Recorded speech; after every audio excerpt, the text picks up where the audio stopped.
একটা দেশের ক্রিকেটের মান মানে সকল সুযোগ সুবিধা থাকা সত্ত্বেও একটা দেশের ক্রিকেটের মান মানে দিনের পর দিন নামতেই আছে নামতেই আছে।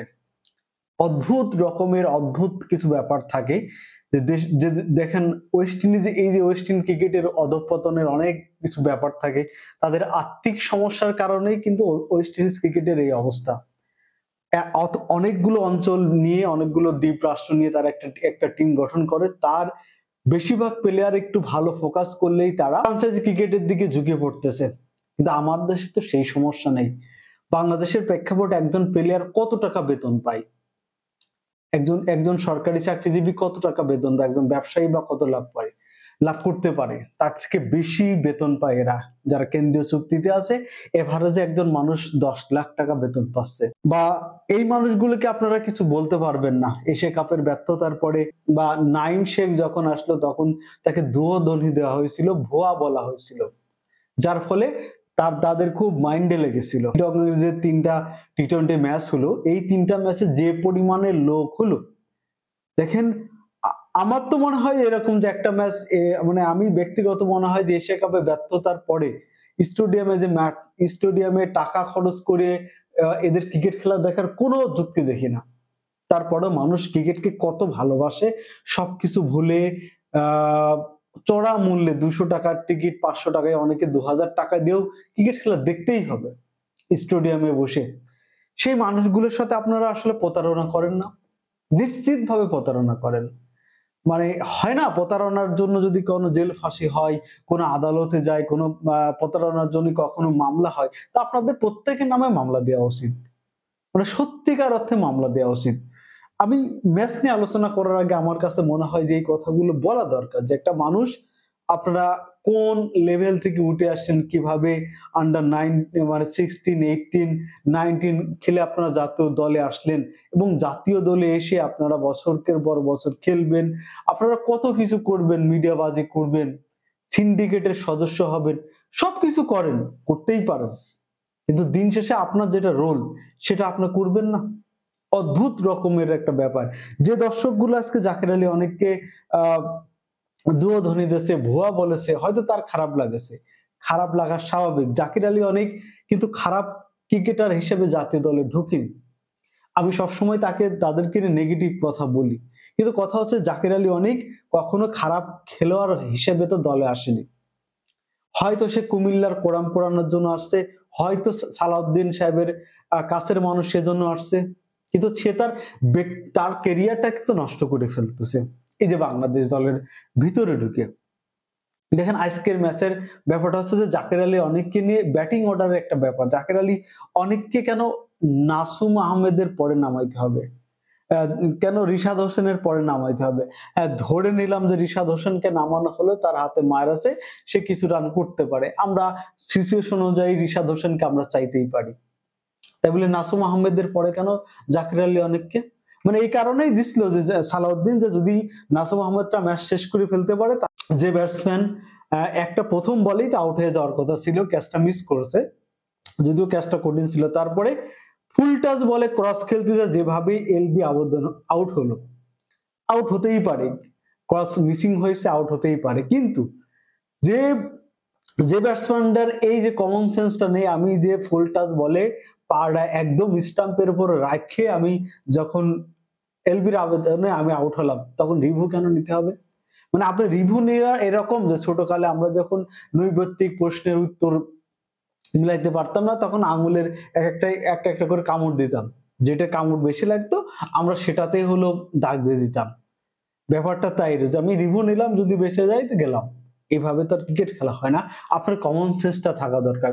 আমি একজন ব্যাটসম্যানকে নাসুম আহমেদের পরে কেন নামবেন? বাংলাদেশের রান 10 ওভারে 67 রান ছিল, 10 ওভারে 67 রান খারাপ না। সেই রান কি করলেন?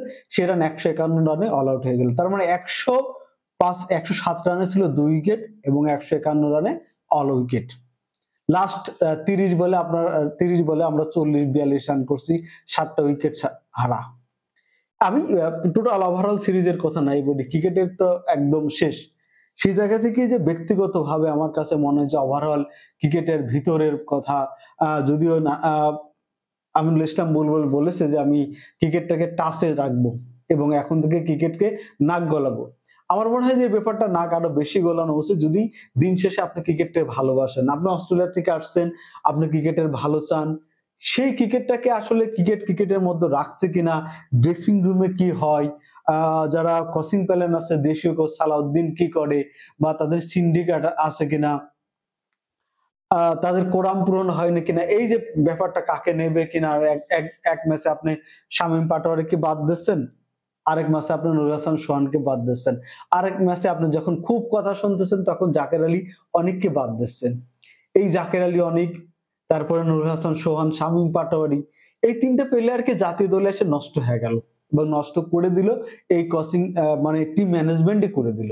এই প্লেয়ার গুলো আমি আবারও রিপিট করতেছি, সেটা হচ্ছে যে একজন ক্রিকেটার, একজন খেলোয়াড় যখন আসে তখন কিন্তু সে খারাপ হয়ে আসে না। এমন না যে তার পারফরমেন্স খারাপ দেখে তাকে নির্বাচনরা বা সিলেক্টররা এই জায়গায় নিয়ে আসছে। তারা ভালো পারফরমেন্স ঘরোয়া ক্রিকেটে করছিল, তার কারণেই তো এখানে নিয়ে আসছেন।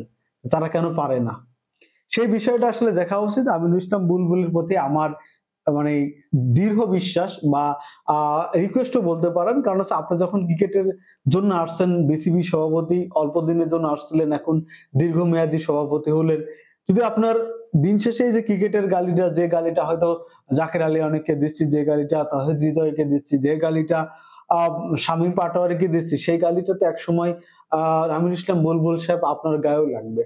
তা আপনার নিজেকে বাঁচানোর জন্য হলেও ক্রিকেটটাকে একটা সাজান।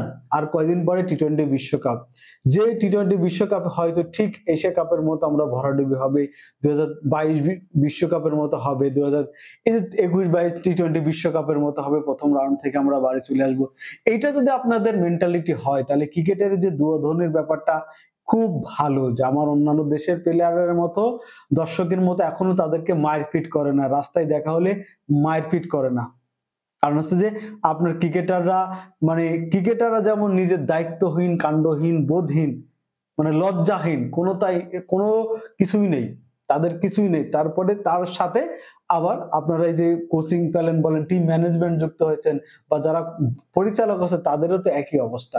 তাহলে একটা দেশের যে খেলাই হোক, সেই খেলার যদি প্রতিটা রন্ধে রন্ধে সিন্ডিকেট থাকে, প্রতিটা রন্ধে রন্ধে যদি আপনি কোরাম পূর্ণ করতে হয়, তাহলে সেই দেশের সেই খেলা কিভাবে আগাবে? কখনোই পসিবল না। পারভেজ হাসান ইমনকে নিয়ে আসলেন, আমি চাইছিলাম যে আমরা স্বপ্ন দেখলাম কিছুদিন মধ্যে, বা এমন একটা চিন্তা ভাবনা হয়েছিল যে তানজিদ হাসান তামিম এবং পারভেজ হাসান ইমন যখন খেলবে, বাংলাদেশের একটা টি-20 জন্য সেরা ওপেনিং কম্বাইন্ড একটা জিনিস পাওয়া গেল। ঠিক আছে, সাইফ হাসানকে আপনি 3টা ওয়ানডে 3টাতেই ওপেনিং খেলানেন, প্রথম 2টাতে আপনি ওপেনিং খেলানেন, আজকে কি জন্য আবার তাকে আবার চারে নিয়ে আসলেন? তার মানে এই যে একটা ব্যাটিং অর্ডারও 3 মাসেই আপনার দেখা হয়ে গেল। লিটন কুমার দাস প্রথম ম্যাচে 5 রান করেছিল, দ্বিতীয় ম্যাচে 23 রান, তৃতীয় ম্যাচে আজকে করেছে তিনি 6 রান। অথচ গত ম্যাচে লিটন কুমার দাস শামীম পাটোয়ারিকে দায়িত্ব নিয়ে কথা বলেছিল। আমার কথা হলো যে লিটন কুমার দাস, আপনার দায়িত্ববোধ থেকে আপনি কি ব্যাট করেছেন? 3টা ম্যাচে যদি আপনাকে জবাবদিহিতার জায়গায় করা হয়, তাহলে আপনাকে একটা ম্যাচে 3টা ম্যাচে আপনি কি দায়িত্ব নিয়ে ব্যাট করছেন? দ্বিতীয় ম্যাচটাতে চাইলেই আপনি একটু ধরে খেলে ম্যাচটা বের করতে পারতেন। সিম্পল একটা ব্যাপার দেখেন যে ওদের যে দুইজন ব্যাটসম্যান, বিশেষ করে আগস্টের যে খেলোয়াড়, এই খেলোয়াড়কে আমি দেখছিলাম এবার সিপিএল এ সেন্ট লুসিয়া কিংস এর হয়ে খেলে।